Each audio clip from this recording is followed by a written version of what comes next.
Avant que les gens puissent partir en vacances outre-mer en avion, ils devaient supporter de longs, très longs voyages en bateau. Alors ok, avouons-le, une magnifique traversée à travers l'océan peut faire rêver sur le papier. Mais concrètement, beaucoup de choses tournaient mal au début des années 1900 lors des croisières sur l'Atlantique. Les passagers n'étaient pas conscients des dangers à l'époque, du moins pas autant que les marins et les membres d'équipage. Et heureusement, certains d'entre eux ont survécu pour partager leurs histoires poignantes, mais j'y reviendrai. George William Beauchamp est le légendaire marin qui a survécu à 2 catastrophes maritimes majeures au début du XXe siècle. Il a eu la malchance de vivre ces 2 naufrages célèbres, une fois à bord du Titanic et une autre sur le Lusitania.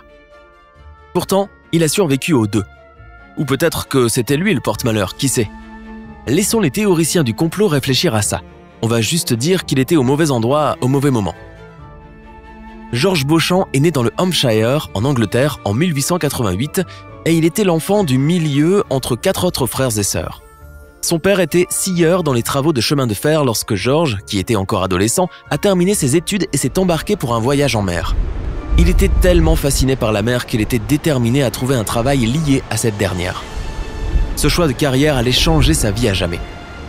Pendant un certain temps, il a travaillé à la Union Castle Line, une compagnie maritime britannique qui gérait une flotte de cargos et de paquebots naviguant entre l'Europe et l'Afrique. Après ça, il a travaillé pour le Royal Mail Ship.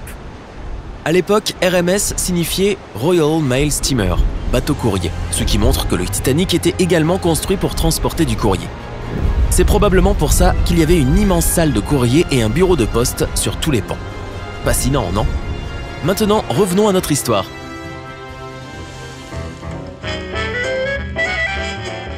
George avait vraiment hâte de travailler à bord du fameux navire insubmersible que nous connaissons tous sous le nom de Titanic. Donc, il a fait tout ce qu'il pouvait pour obtenir le poste. Il a posé sa candidature pour un emploi de pompier et il a énuméré toutes ses compétences dans sa lettre de motivation. Mais écoute bien cela. À l'époque, George avait déjà 42 ans, mais les recruteurs cherchaient des gars plus jeunes pour travailler à un tel poste, car il demandait beaucoup de force. Alors il a menti sur son âge et a affirmé qu'il avait 32 ans. Il devait avoir le profil pour le poste, parce qu'il a eu le job. Il allait gagner environ 7,50 $ par mois. Aujourd'hui, cela reviendrait à près de 850 $. Le 14 avril 1912, George était de service au moment de la collision.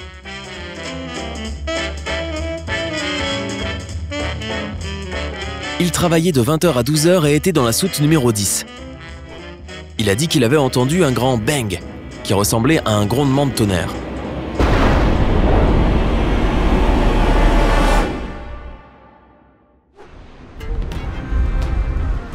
Moins d'1 minute s'est écoulée et lui et ses collègues ont reçu l'ordre de tout arrêter.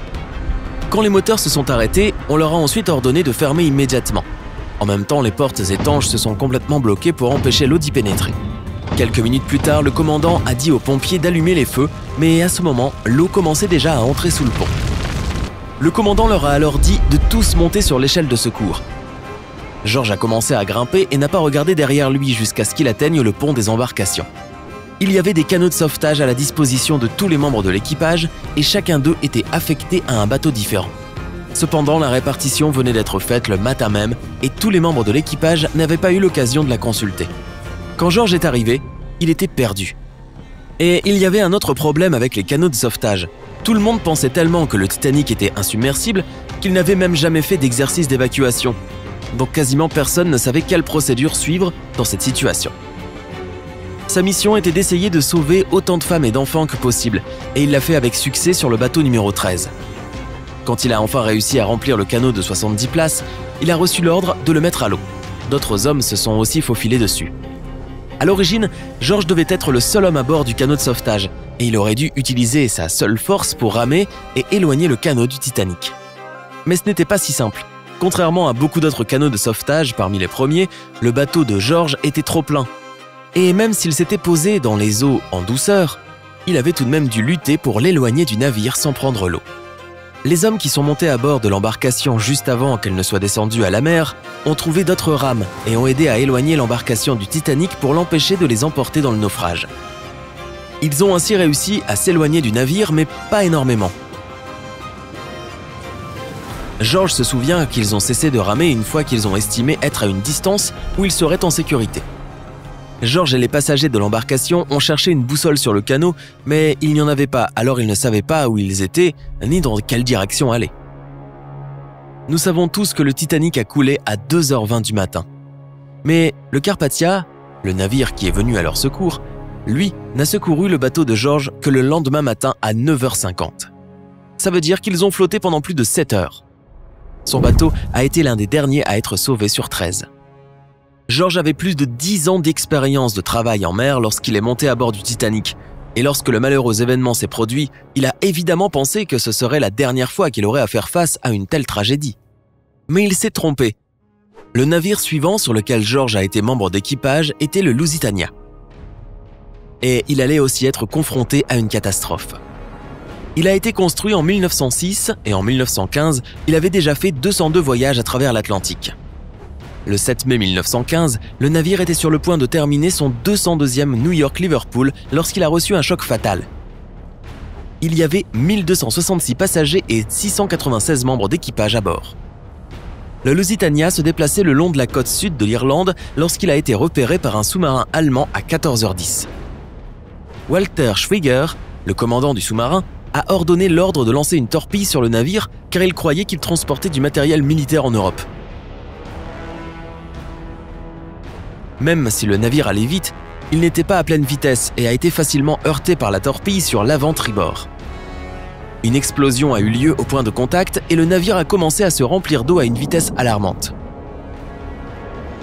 Même s'il y avait suffisamment de canaux de sauvetage sur le navire pour sauver tout le monde, la situation est devenue chaotique en raison du nombre de personnes et de la vitesse à laquelle le navire coulait. Moins de la moitié des passagers à bord ont survécu, dont George. Un croiseur britannique, appelé June, a rapidement entendu parler du naufrage et a quitté le port de Cork pour offrir son aide. Il est l'équivalent du Carpathia dans le sens où il est venu au secours des naufragés. Après tout ça, tu peux comprendre que George ait commencé à s'interroger sur l'opportunité de faire carrière en mer. Cependant, son amour pour les bateaux et le fait d'être membre d'équipage à bord de navires a été plus fort que les doutes. Alors, il a trouvé un juste milieu. Après avoir vécu le 2e grand naufrage de sa vie, il a dit à sa famille qu'il en avait fini de travailler sur les grandes embarcations. Sa famille n'espérait que ça. George a réussi à sauver des centaines de vies au cours des 2 catastrophes, mais on ne sait toujours pas quel était son rôle sur le Lusitania, ni où il a travaillé plus tard. Après sa retraite, il a déménagé à Southampton, au Royaume-Uni, où il a passé le reste de sa vie au bord de la mer. À toi maintenant. Est-ce que tu connais d'autres personnes légendaires qui ont vécu des expériences aussi extraordinaires? Dis-moi dans les commentaires. Si tu as appris quelque chose de nouveau aujourd'hui, aime cette vidéo et partage-la avec un ami. Mais ne pars pas si vite, nous avons plus de 2000 vidéos sympas à te montrer. Tout ce que tu as à faire, c'est de choisir la vidéo de gauche ou de droite, de cliquer dessus et de passer un bon moment. Prends la vie côté sympa.